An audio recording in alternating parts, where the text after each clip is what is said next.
काठमांडू के दैनिक दिनचर्या आज कहा जाए तो सामान्य नजर आ रही है।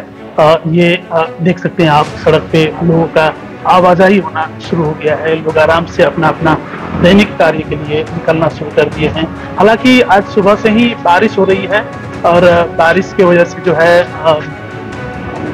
थोड़ा माहौल शांत भी दिख रहा है। कल देर रात में ही जेएनजी की तरफ से जो है एक विज्ञप्ति आ गई थी और उसमें ये कहा गया था कि कल हमारा कोई आंदोलन नहीं रहेगी, कल हमारी वार्ता होगी और वार्ता में जो भी बात बनती है उसके बाद आगे के कदम हम चालेंगे, ये कह दिया गया था। तो आज काठमांडू के हालात पूर्ण रूप से कहा जाए तो सामान्य की स्थिति में नजर आ रही है। हालांकि सेना ने सारा सुरक्षा का जिम्मा ले रखा है। कहा जाए तो अभी एक प्रकार से सैन्य शासन चल रही है नेपाल में। जो छोटे छोटे दुकान हैं, जो दैनिक दिनचर्या की दुकान है, आप देख सकते हैं ये सरकारी दुकान है जो खुला हुआ है। आज वार्ता होनी है, राष्ट्रपति के साथ वार्ता होनी है। जेएनजी की तरफ से 5 लोग रहेंगे और सेनापति भी वहां पे बैठे रहेंगे और उसके बाद जेएनजी की तरफ से 5 लोग में से नेतृत्व कौन करेंगे ये अभी तक तय नहीं हो पाया है। हालांकि ये भी कहा जा रहा है कि बालन शाह का नेतृत्व में जो है आज जेएनजी वार्ता करेंगे। वीरेंद्र किया, एबीपी न्यूज, काठमांडू।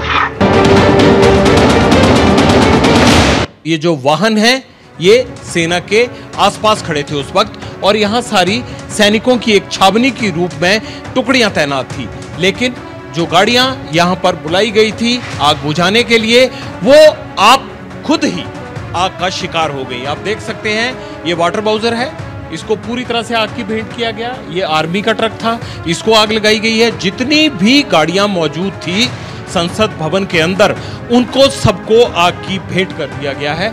इस तरफ पीछे पुलिस को लाने ले जाने और फायर ब्रिगेड को यहाँ तैनात किया गया था। ये फायर ब्रिगेड की गाड़ी है, दंगा नियंत्रण वाहन खड़ा है, ये इधर पुलिस की गाड़ी खड़ी है, ये तमाम पुलिस की अधिकारियों की गाड़ियां थी। इन सबको भीड़ ने ना सिर्फ तोड़ा, ना सिर्फ पलटाया, बल्कि इनमें ऐसे आग लगाई कि दोबारा इनको कबाड़ के रूप में लेने से पहले भी कोई 100 बार सोचेगा। अब ये देखिए जो वाटर बाउजर यहाँ बुलाया गया था भीड़ को कंट्रोल करने के लिए, इसके आगे लिखा हुआ है नेपाल पुलिस। अब नेपाल पुलिस ही लिखा रह गया है और ये बात सही है, नेपाल पुलिस अभी भी कायम है। लेकिन जो पीछे उसका ये साजो सामान था उसकी हालत कुछ ऐसी है कि अब इसे जो है वो कबाड़ में भी कोई नहीं लेकर जाएगा। ये देखिए जहाँ पे सिक्योरिटी फोर्सेस के रुकने के लिए और तमाम इंतजाम किए गए होते हैं, जब इतना बड़ा एस्टेब्लिशमेंट होता है कोई भी, तो वहाँ पर सुरक्षा के पहरे के लिए जो भी इंतजाम किए गए होते हैं उन तमाम चीज़ों को तहस नहस कर दिया गया है। ये एक बाहर से, दूसरे छोर से एक हम आपको तस्वीर दिखाते हैं संसद भवन की।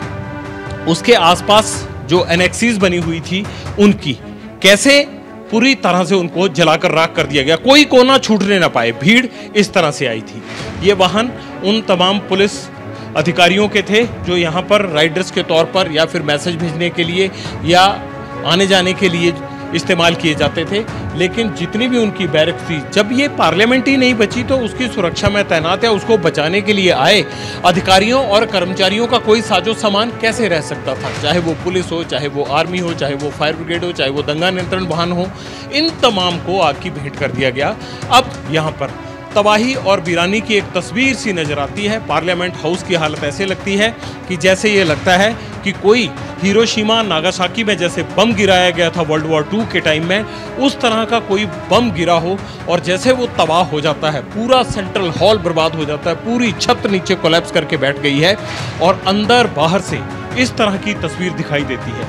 ये भी कोई युद्ध से कम नहीं था। जब जनता सड़कों पर उतरती है तो वो सरकार के खिलाफ युद्ध ही होता है और इस युद्ध में अब आर्मी ने मोर्चा संभाला है। कैमरामैन मान के साथ जगविंदर पटियाल, एबीपी न्यूज, काठमांडू, नेपाल।